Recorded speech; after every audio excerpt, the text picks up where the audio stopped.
దేవుని నామానికి మహిమ కలుగును గాక. ప్రియమైన ఆత్మీయ సహోదరి సహోదరులకు నా హృదయపూర్వక వందనాలు. అందరూ ఎలా ఉన్నారండి? బాగున్నారా? దేవుడిచ్చిన యొక్క సమయంలో మీతో కొన్ని మాటలు పంచుకోవాలని ఆశపడుతున్నాను.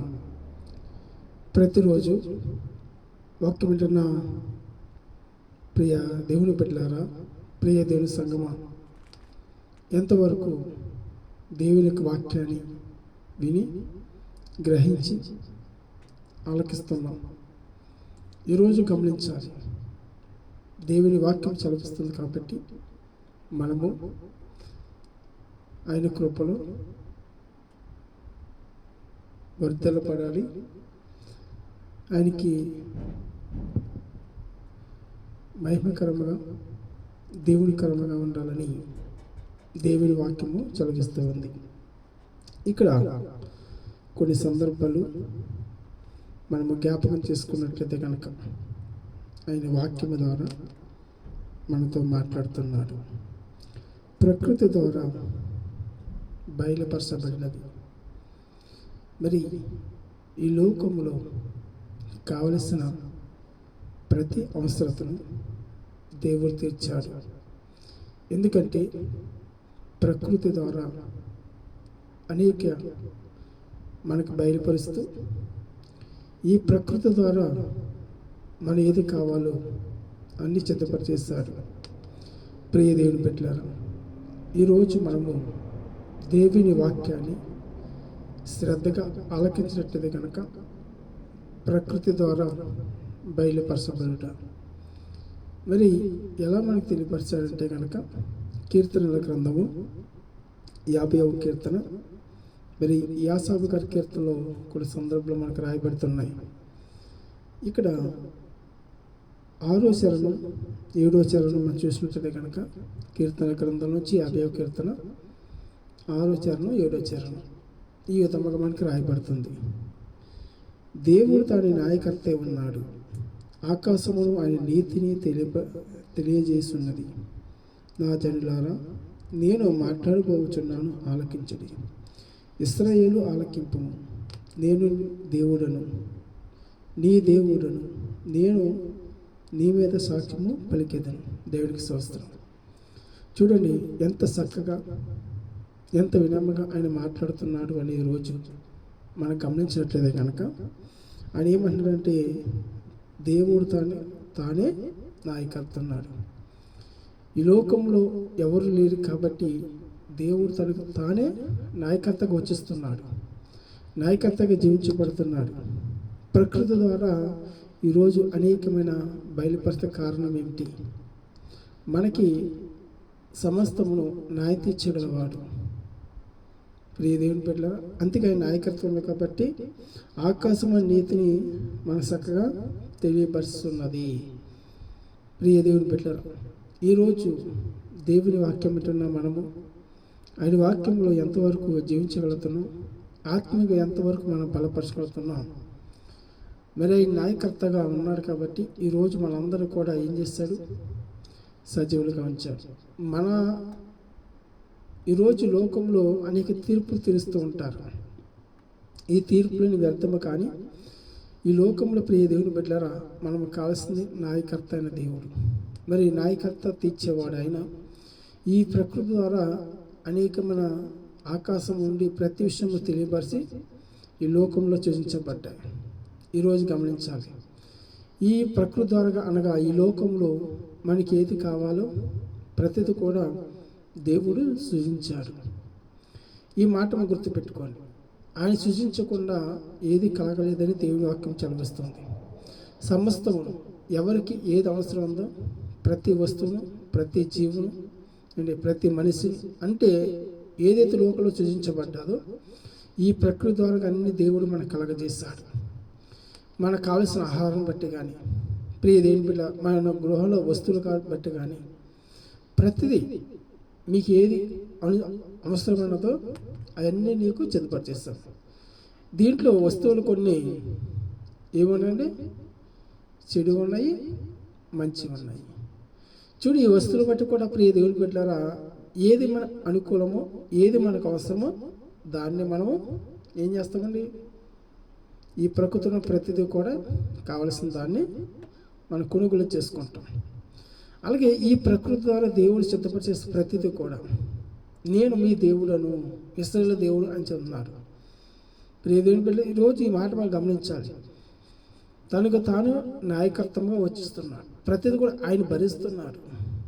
ఆయనే అధికారంగా మన మధ్య ఉన్నారు కాబట్టి సమస్తము ఆయన నెరవేర్చాడు. ప్రియ దేవుని బిడ్డ, ఈరోజు మనం గుర్తించాలి కనుక అందుకే అన్నాడు న్యాయాధిపతి దేవుడు, న్యాయం తీర్చగలవాడు. చూడు ఇక్కడ మనం చూస్తే 4వ చరణం చూస్తే కనుక 4:5 కూడా ఆయన తన ప్రజలకు న్యాయము తీర్చుటకై బలియార్పము చేత నాతో నిబంధన చేసుకున్న నా భక్తులను నా యొద్దకు సమకూర్చుడని మీది ఆకాశమును భూమిని పిలుస్తున్నాడు.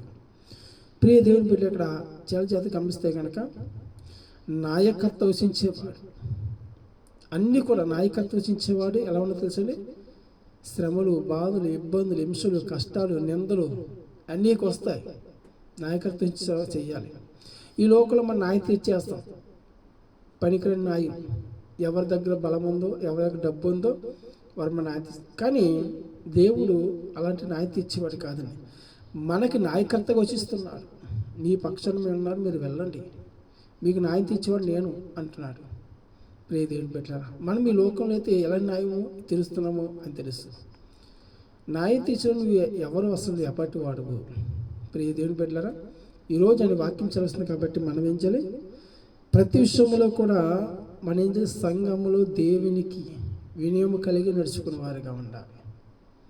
ఈరోజు సంఘంలో కూడా చాలామంది న్యాయం తీర్చడానికి ఒక అధికారం సంఘ పెద్దగా అని అనుకుంటే వారు అహంకారంగా ఉంటారు. ప్రియ దేవుని బిడ్డలారా, అందుకే దేవుని వాక్యం చదువుతుంది కాబట్టి మనము అనుదినం కూడా యథార్థ విధేయముతో ఆయన ఏమించాడు, యథార్థ హృదయంతో ఆయన సంతోషించే వారిగా ఉంటారు.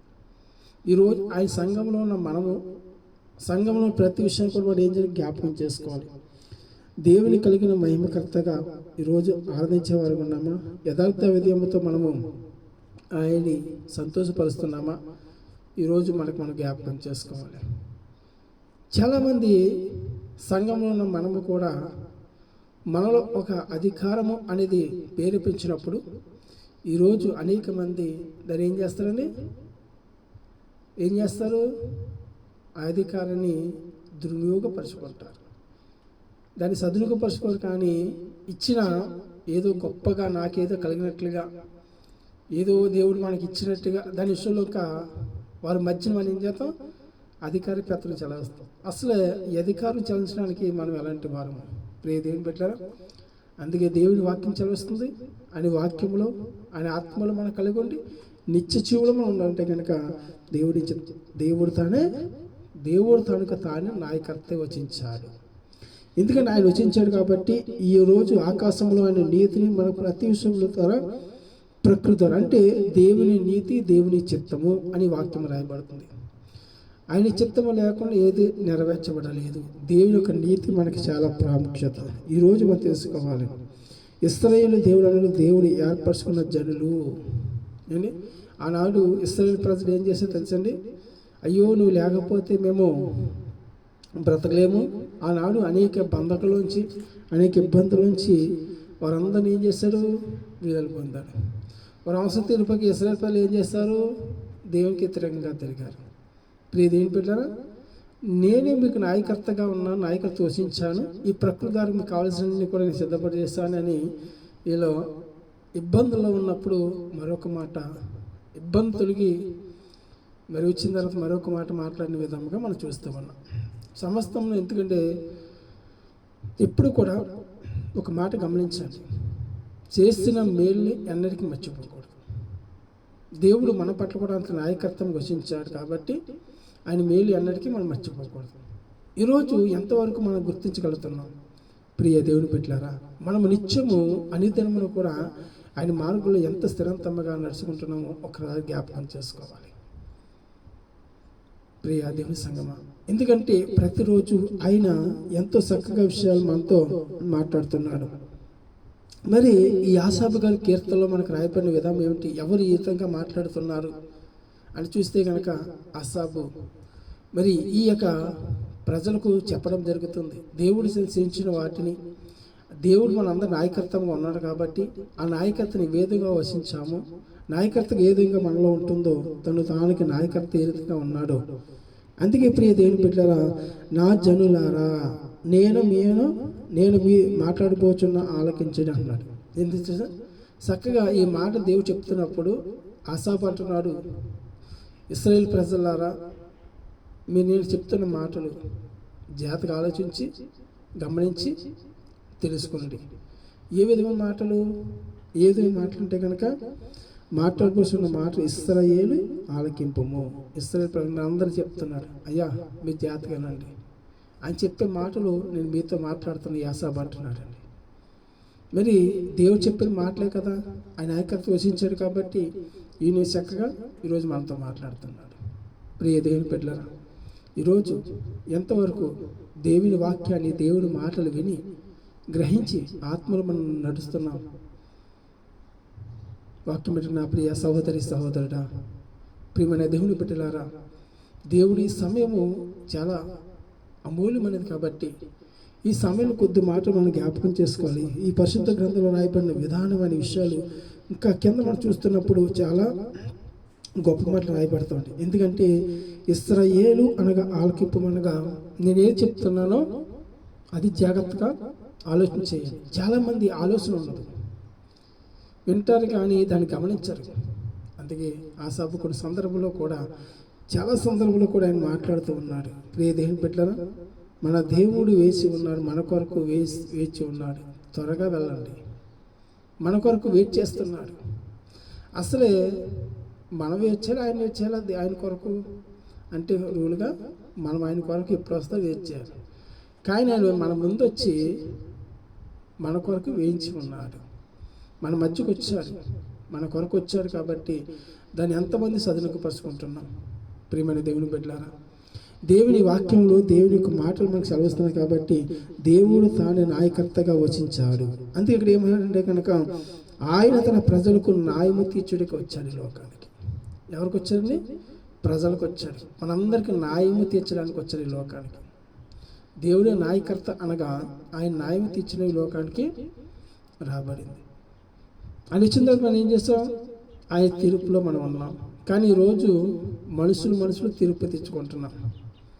తీర్పు తీర్చడానికి నువ్వెవరు, నేనెవరిని ఈరోజు గమనించాలి. ఈ తీర్పు పొందడానికి అసలు ఎవరు? ప్రియ దేవుని చూడండి, ఇక్కడ కొన్ని గ్రామాల్లో చూస్తే సంఘ పెద్దలని ఏర్పరిచారు. ఎందుకు చేస్తారు వాళ్ళు? వాళ్ళకి ఏమి న్యాయం వచ్చిన వాళ్ళకి ఏమి తీర్పు తీరుస్తారు? వాళ్ళు ఏమి తీర్పు తీరుస్తారంటే మనిషిని బట్టి, బలాన్ని బట్టి, డబ్బుని బట్టి న్యాయం తీస్తారు. ఈ తీర్పు ఏంటి? యథార్థత. రే దేవుని బిడ్డలారా, ఏ తీర్పులో యథార్థత లేదు. ఆయన ఒక్కడే న్యాయము తీర్చేవాడు, మన పట్ల నాయకత్వం వసించేవాడు. అలా ఎవరైనా ఉన్నారంటే ఎవరంటారు? ఏదైనా ఇబ్బంది వస్తే అక్కడి నుంచి తప్పిపోతామంటాడు మనుషుడు. మరి దేవుడు అలా తప్పిపోడు కదా, సమస్తం వసించాడు, ఆయన చేస్తున్నాడు. కాబట్టి ఈరోజు ఆయన నాయకర్తగా ఉన్నాడు. ప్రియ దేవుని బిడ్డలారా, ఈరోజు మనం ఎంతమంది ఎన్ని న్యాయం తీర్చినా ఎన్ని వ్యర్థమే లోకంలో. న్యాయం తీర్చడానికి ఎప్పటి వాడు అసలే దేవుని వాక్యం చేస్తుంది. కాబట్టి మనము కూడా ఆయన తీర్పులో ఉన్నప్పుడు, ఆయన నాయకత్వం మన మీద వచ్చినప్పుడు మనం ఏం చేయాలి? ఆయన యందు భయభక్తులు కలిగి ఉండాలి. ఆయన ఉన్న ప్రతి విషయంలో నేర్చుకోవాలి. ప్రియ దేవుని బిడ్డలారా, ఎప్పుడైతే దేవుని వాక్యం చదివిస్తుందో ఈ మాటలు బట్టి మనం ఏం చేయాలండి? మన ప్రతి విషయంలో పరిశుద్ధులకు వాగ్దానం కలిగే రీతిగా ఉండాలి. అందుకే ఇక్కడ మనం పైవ చదువు కదా, కింద ఏమన్నాడు? నా భక్తులను నా యుద్ధకు సమకూర్చొని మీది ఆకాశమును భూమిని పిలుస్తున్నారు. చూడండి, నా భక్తులు ఎక్కడైతే నా బిడ్డలు ఉన్నారో వారందరూ కూడా ఆహ్వానం పలుకుతున్నారు.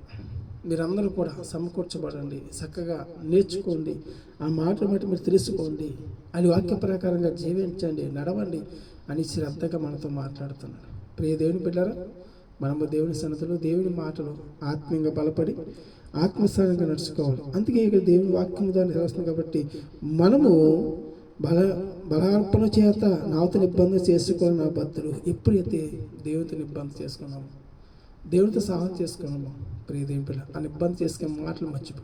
ఎప్పుడైతే దేవుడికి మాట ఇచ్చావో మాట తప్పకూడదు. ప్రియ దేవుని బిడ్డలారా, నువ్వు ఈరోజు ఇబ్బంది చేసుకుని మరొకరు త్రోవకి వెళ్ళిపోతున్నావేమో, కానీ ఈ లోకంలో ఏం చెప్పి ప్రియ దేవుని బిడ్డలారా, ప్రకృతి ద్వారా దేవుడు అన్ని సిద్ధపరిచేస్తాడు మనకి. ప్రియ దేవుని బిడ్డలారా, మనం ఒక్కసారి మారిపోతూ ఉంటాం. అలా మారిపోకుండా దేవుని యందు భయభక్తులు కలిగి విశ్వాసం కలిగి జీవించాలి. ఆత్మకి మనం బలపడాలి. ప్రియ దేవుని బిడ్డలారా, అంటే ఆత్మగా జీవించినట్లయితే కనుక దేవుడు మన పట్ల మేలుకరంగా దేవుడిని జరిపిస్తారు. కాబట్టి మనము కూడా ఈ ప్రకృతి ద్వారా దేవుడు మనం సిద్ధపరిచేసిన ప్రతిదీ కూడా, ప్రతి వస్తువు కానీ ప్రతిదీ కానీ మనకు కావాల్సిన రీతిగా చేశాడు. కాబట్టి మనము ఆయన ఎందుకు భయభక్తులు కలిగి ఆత్మనుసారంగా నడుచుకుని కృపలో మనం వర్ధలపడాలని ప్రభు పేట మనం చేస్తున్నాను. ప్రియ దేవుని బిడ్డలారా, దేవుడు మన పట్ల మేలుకరంగా దేవునికరంగా జరిపించును కాక. ఎందుకంటే కొన్ని సందర్భాలు మనం గమనించాలి, ఆలోచించాలి. ఎందుకంటే దేవుడు తనకి తన నాయకర్తగా వచించాడు. ఈ ప్రకృతి అన్ని విషయంలో దేవుడు మనం సిద్ధపరిచేస్తాడు. కాబట్టి మనము కూడా అదే రీతిగా దేవుని కృపలో దేవుని ఆత్మను వర్ధలపడి ఆయన వాక్య ప్రకారంగా నడవాలని మరొక్కసారి మీకు మనం చేస్తాం. ఈ కొత్త మాటలు దేవుడు దీవించును కాక. ఆమేన్. ప్రార్థన చేసుకుందాం. మహాపరిషుద్ధుడా, ప్రేమగల తండ్రి, సర్వోన్నతుడ, సర్వశక్తుల దేవ, కృపగల దేవ, కనికరణ పూర్ణుడా, నీకే వందరములు స్తోత్రములు. నీ కృప, నీ ప్రేమ బట్టి, నీ దయని బట్టి మరి నేను ఇంతవరకు నీ వాక్యమును బిడ్డలను బట్టి మీరు జ్ఞాపకం చేసుకుని ప్రభా, ఆ వాక్యమును వినగల వాక్యమంతా కూడా వరదను భద్రపరచుకొని అనేకులకు బలపడి కృప చూపించండి. అవునయ్యా, నీవు తనకు తన నాయకర్తగా వచించు. ఈ ప్రకృతి ద్వారా కావాల్సిన ప్రతిదీ కూడా మీరు సిద్ధపరిచేస్తారు. తండ్రి నీకు వందనాలు. మిమ్మల్ని అనేక సార్లుగా నిన్ను ప్రభ స్తుతించే భాగ్యానికి ప్రభ నాతో ఇబ్బంది చేసుకున్న మీరు నా జనులు మరి లోకసారంగా తొట్టిల్లిపోతున్నాం తండ్రి. తొట్టిల్లకుండా నీ కృపధర్మను బలపరచండి. నీ ఆత్మ వదిలే చేయండి. నామానికి మహిమ దేవుని కరంగా మేలుగా నడిపించండి. గొప్ప సాక్ష్యం మీరు వాడుకోండి. పరిశుద్ధురాన్ని కొందములు దేవుని కరంగా మహిమగా నడిపించండి. ఈ బిడ్డకున్న అవసరతలు, ఇబ్బందులు, విరుకులు తొలగించి నీ సందులు గొప్ప సాక్షిగా మేలుకరంగా నడిపించండి. బిడ్డకు మంచి ఆరోగ్యం దయచేయండి. కుటుంబంలో ఆర్థిక సమస్య ఇబ్బంది తొలగించండి. వారి కష్టానికి ప్రతిఫలం దయచేసి నీ కృప బలపరచండి. ఇంకా నీ వాక్యం బలపడడానికి ప్రతి బిడ్డను మీరు జ్ఞాపకం చేసుకోండి. నీ కృప బలపరచమని మా ప్రియ రక్షకుడని యేసుక్రీస్తును ప్రార్థిస్తున్నాము తండ్రి. ఆమేన్. యేసు రక్తమే జయం, ప్రభేశ రక్తమే జయం, ప్రభేశ నామ సంపూర్ణ కలుగును గాక. ఆమేన్. ఆమేన్.